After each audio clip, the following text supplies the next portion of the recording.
Hello, my name is Gregg Braden. Almost universally, ancient texts and traditions tell us that we're living an extraordinary time in the history of our civilization and the history of Earth. For the bulk of my adult life as a scientist, I have done my very best to understand precisely what our ancestors were telling us for over 5,000 years through their temples and texts, through the traditions, the spiritual traditions that they left for us. They were telling us something in their language that affects us in our time today. But the question is what? What did they know that we've forgotten? And how can our understanding of their traditions really benefit us in our lives today? Well, as a scientist, I've chosen to look at the facts. And the facts are simply this. It is a fact that you and I are living the end of a rare and mysterious cycle of time. A cycle that began 5,125 years ago in the biblical era, 3114 BC. And it is a fact that our cycle ends with the winter solstice on December 21st of the year 2012 AD. That's a fact. It is a fact that there have been at least 4 of these cycles in the past, possibly 5, depending on which indigenous tradition we're looking at. And each of these cycles is called one great world age. So it is a fact that you and I are now living the last years of the 5th great world age that humankind has known.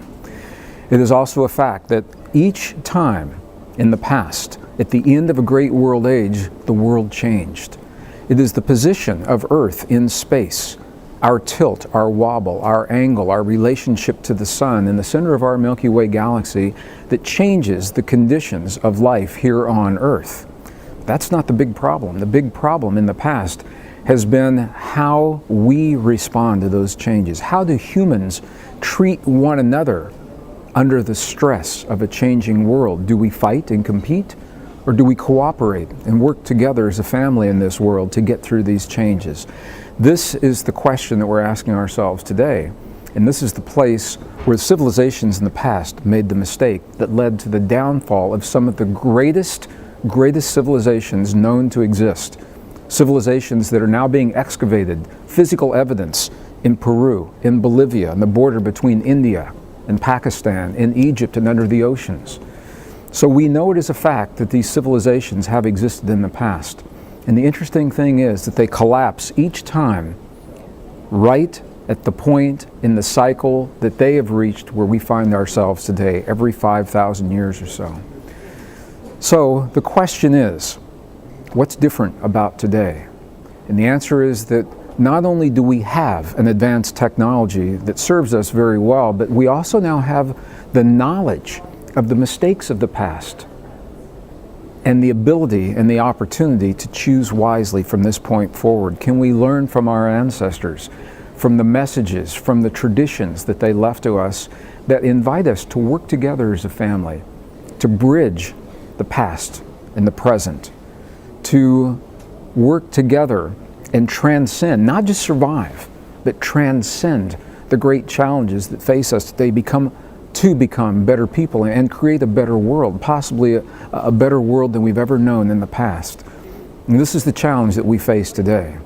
I invite you to join me in the search to understand our relationship to one another, our relationship to ourselves, our relationship to this earth, our relationship to cycles of time. I have a number of books that describe my search and my journey. If you're more interested in these topics, the book The Divine Matrix, for example, describes the scientific evidence that tells us beyond any reasonable doubt that we are connected to all things. The book The Spontaneous Healing of Belief describes the language that allows us to communicate with that connection, the language of the heart, the nonverbal language of human emotion. The book Fractal Time helps us to understand the cycles of time and what we're only now beginning to understand, the wisdom that our ancestors have cherished for so long and preserved in a way that our own science now has only begun to confirm in the 20th century. So if these things are of interest to you, I invite you to explore them through these works and others. There's so many very good teachers out there right now. But what I want to say is that this is no ordinary time in the history of our planet. It's no ordinary time in the history of our lives. and that this can be no ordinary experience that you and I are undergoing right now. We need you, and we need your wisdom, we need your passion, we need your courage, because we're building a new world in the presence of a world that is collapsing because of its insustainability. The things that are falling apart are the things that are no longer sustainable in our lives. The economic system, the way that we create electricity on the planet, the way that we provide fuel for the people of this world. While those may have served us in the past, they're no longer sustainable. And that is what the change is all about. So please join me in understanding our past and understanding the possibilities of our future and understanding the new relationship that we're building with ourselves and with one another as we begin a brand new 6th world age.